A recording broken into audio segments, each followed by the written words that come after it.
Welcome home to philosophy, where we wonder about everything, and anything is possible. Hi, I'm Dr. Robert Corey, the Laughing Philosopher. Life is complicated. The world is complicated, and you are complicated. Figuring out how to live a happy, meaningful life, guided by wisdom and reason, is not easy. Is life a game? What is love? Should I fear death? Is this a just world? Almost from the moment of birth, you've been told how to behave, how to fit in, and how to fulfill other people's expectations. You fear that you will lack importance or cease to exist in the lives of others if you think for yourself and question the rules and roles you've been told define you. Wisdom and reason will remove this illusion so you can live authentically in the world around you, find your true purpose, and become your real self.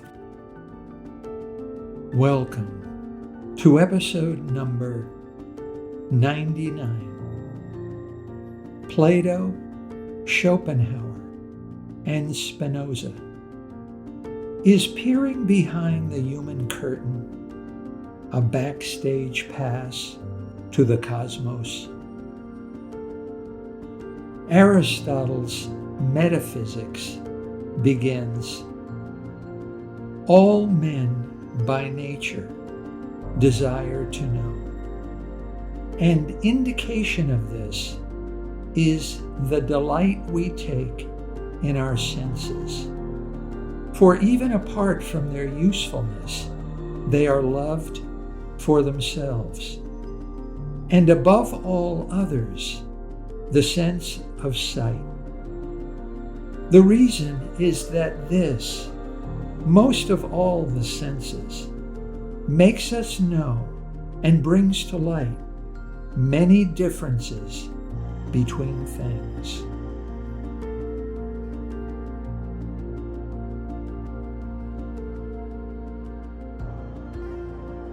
The things which are seen are believed to be caused by things which do not appear. Plato believed that the physical world is unreal, and all things are copies of forms. Forms are the non-physical, timeless, absolute, and unchangeable essences of all things. Everything in the physical world is merely an imitation. Every object or quality in reality has a form. Dogs, mountains, colors, courage, love, goodness, happiness, and human beings. Everything has a form. The thing you perceive is essentially or truly the form. Your sense experiences are merely shadows, mimicking and participating in Plato's eternal forms.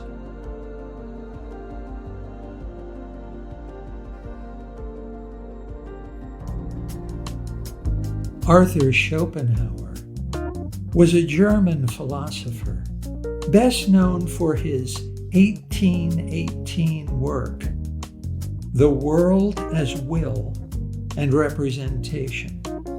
Schopenhauer believed that the world humans experience around them, the causally related objects in space and time, exist merely as a representation of things rather than things in themselves.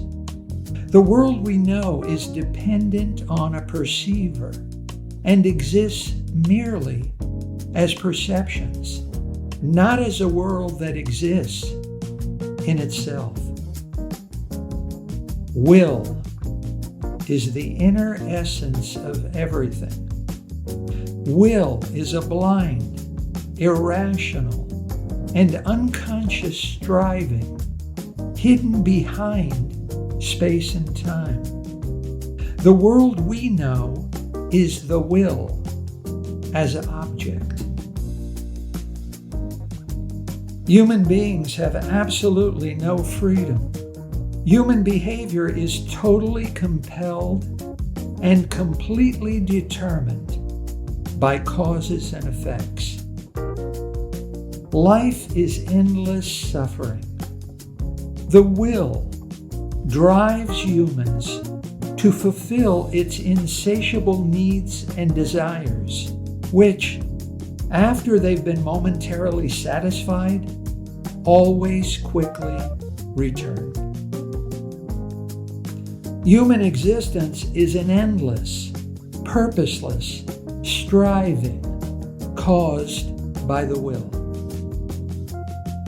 Schopenhauer, profoundly pessimistic, believed that life is nothing more than an irresistible compulsion to satisfy the unknowable, unattainable, and unfulfilling aims of the will.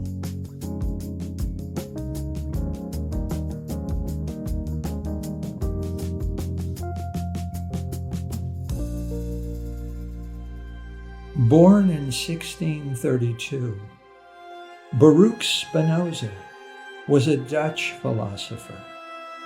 He rejected the Bible or the sacred writings of any religion as a useless idol written for the purpose of teaching obedience to the masses. A philosophical way of living is what really matters, and this requires no divinely inspired book. Spinoza believed that God is the sum of the natural and physical laws of the universe, and certainly not an individual entity or creator. As understood by Spinoza, God is the one and only infinite substance, possessing an infinite number of attributes. There is no attribute, good or bad, which God does not possess. Spinoza did not believe in prayer or in miracles. Appeals to a supreme being to momentarily change the way the universe works are absurd. God stands aloof and doesn't concern himself with human affairs. The Almighty is absolutely indifferent to our actions and fate. God only concerns himself with the orderliness and harmony of the workings of the universe. And that is all. Human beings are small potatoes. Einstein believed in the God of Spinoza.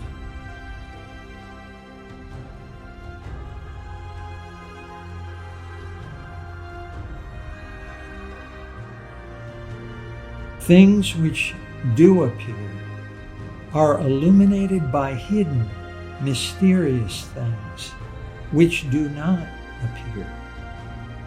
Plato's forms, Schopenhauer's will, and Spinoza's God illuminate and are illuminated by the unseen.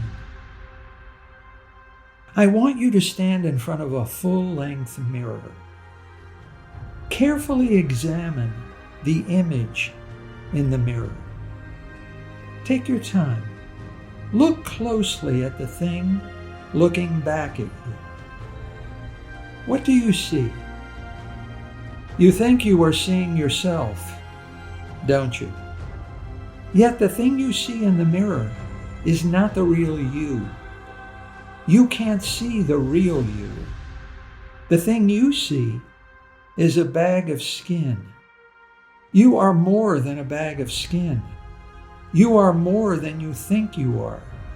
You are more than what you can see, hear, touch, taste, and smell. The thing you really are is not made of things which appear and can be seen. You are more than what appears in the mirror. You are what is hidden behind appearances. It's the thing you can't see that makes you, you.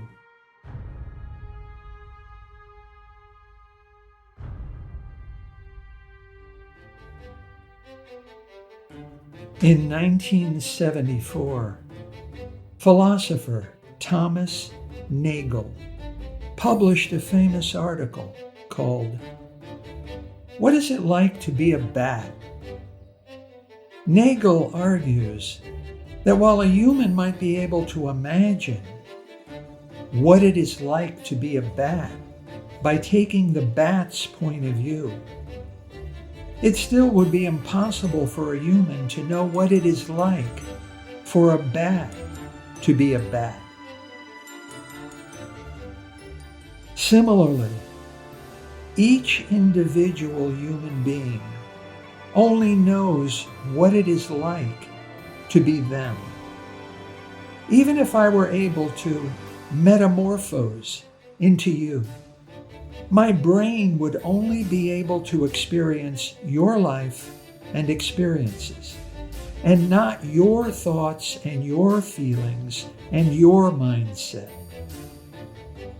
While it is possible for me to imagine what it would be like to be you, it is not the same as your conscious, subjective experience of yourself and your world. I still wouldn't know what it feels like for you to be you.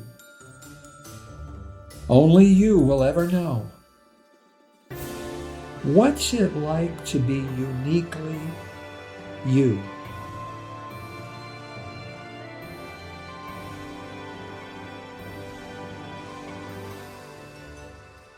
The physical self is an idol, a representation pointing to something else. The something else is my unique inner subjective consciousness. It's Nagel's "What's it like?" subjective experience of the world. The subjective consciousness does not appear. It is hidden. It is unseen. But it is real. It is unique. And it is the thing that makes you uniquely you. The physical world is an idol. It points to something else. Plato's forms, Schopenhauer's will, or Spinoza's God. Our "what's it like?" subjective consciousness intertwines with our gods and other inventions, lifting the veil over the natural world of appearances. The gods are echoes of our unique subjective consciousness.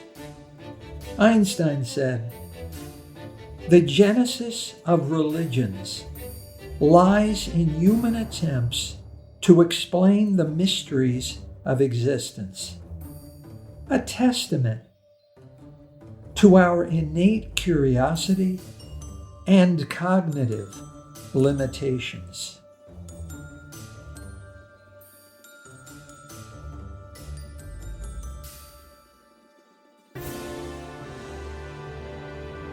Man creates gods in his own image, said Schopenhauer, and religions are mirrors reflecting his aspirations, fears, and moral fabric. Ever wonder why all of our invented gods have the same set of defining attributes? Omnipotent, meaning all-powerful. Omniscient, meaning all-knowing. omnibenevolent, meaning all good, omnipresent, and omnitemporal, meaning present everywhere at all times, neither time-bound nor place-bound, free of sin and shame and guilt, free of the suffering of old age, disease, and death, eternal. Why do all of our manufactured gods have such a strong family resemblance? We craft the gods, and we dress them in the clothes we ourselves would like to wear.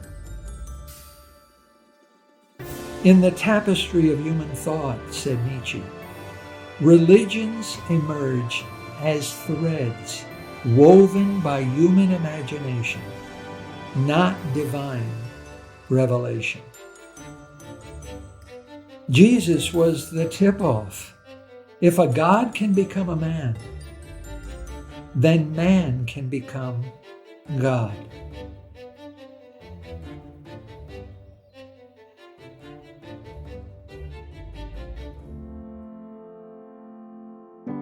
In the ancient Greek religion, 12 gods and goddesses ruled the universe from Mount Olympus. Zeus was worshipped far and wide across the Greek world as the greatest of gods. The religion of ancient Rome was profoundly polytheistic, with over 200 gods and other divine beings. The most important group of deities were the 6 gods and 6 goddesses of the Roman pantheon. Shintoism is the largest religion in Japan today, practiced by nearly 80% of the population. Shinto teaches that human beings are fundamentally good, but can be made to do bad things by evil spirits. These spirits exist in trees, animals, oceans, mountains, rivers, in human creations such as cups and musical instruments, and even in human beings themselves. These spirits control the forces of nature and can be influenced by prayer and sacrifices.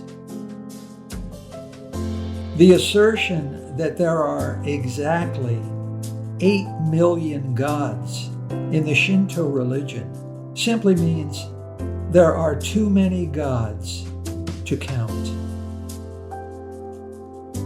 Some Hindus believe there are 330 million gods.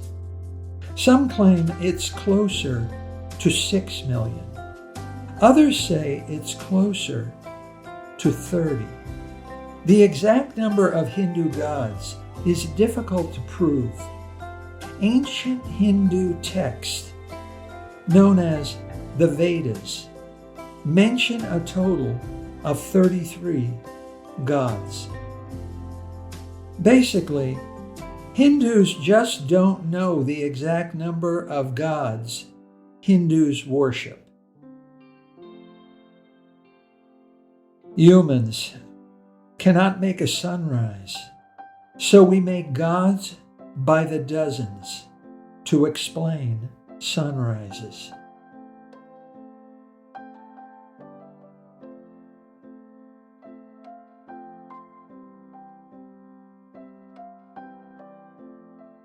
Above all other senses, said Aristotle, we covet what we see. Inside ourselves, behind outward appearances, is a hidden realm. Our unique, inner, subjective consciousness explains who we really are. We then search for the truth of the universe in the same place we discovered the truth of ourselves, behind outward appearances. Religion is a tale of gods born from our hidden, subjective consciousness, human and divine threads weaving a tapestry of belief. All of the gods can't be real, but all can be true. True as divine explanations of the cosmos, hidden behind the supposedly false world of observable appearances. Sam Harris said, "To recognize the man-made nature of religions is to liberate oneself from the shackles of dogma and embrace the pursuit of knowledge and understanding."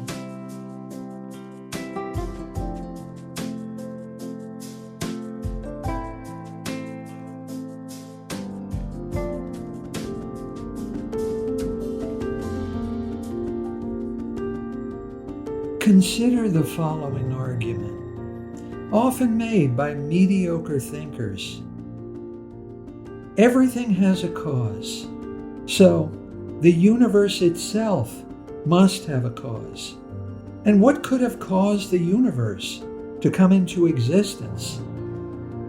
God must necessarily exist in order to explain the existence of the universe. If every sheep in a flock has a mother, does it necessarily follow that the flock has a mother? This argument is guilty of the fallacy of composition, an error in reasoning occurring when one asserts that what is true for the parts of something must also be true for the whole.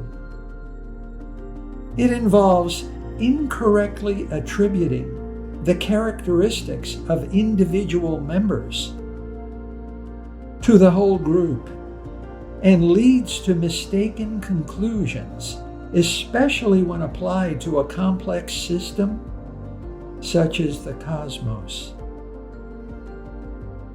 If every brick in a wall weighs 5 pounds, does it necessarily follow that the wall weighs 5 pounds?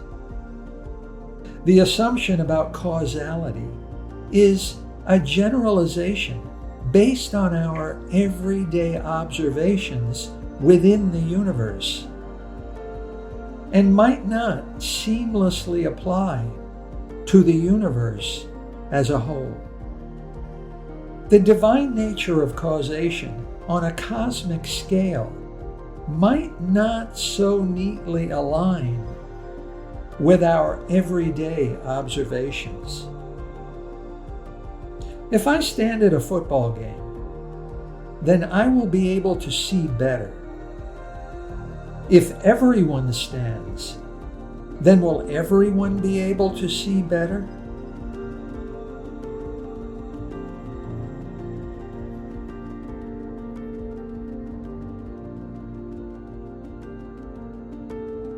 Our first experience of the world is to experience our true self.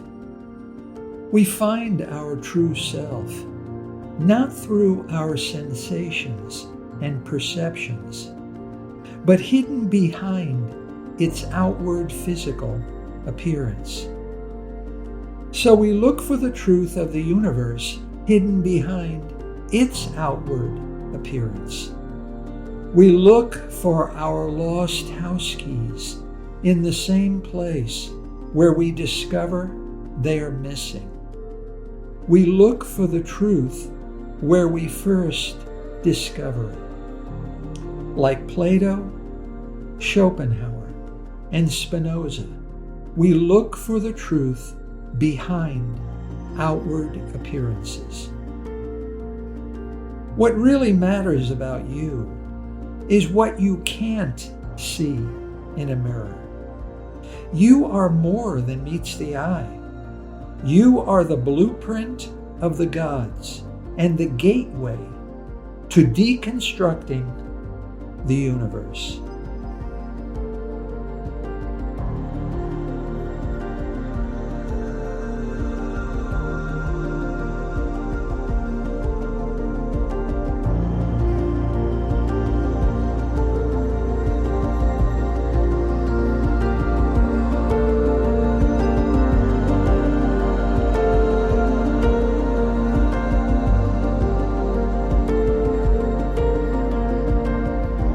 Thank you for listening.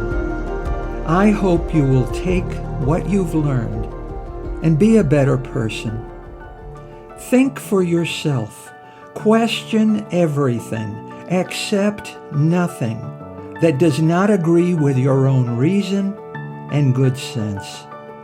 And I promise you, despite its sham and drudgery, you will get on pretty well in this crazy world. I'm Dr. Robert Corey. Until we meet again, be good.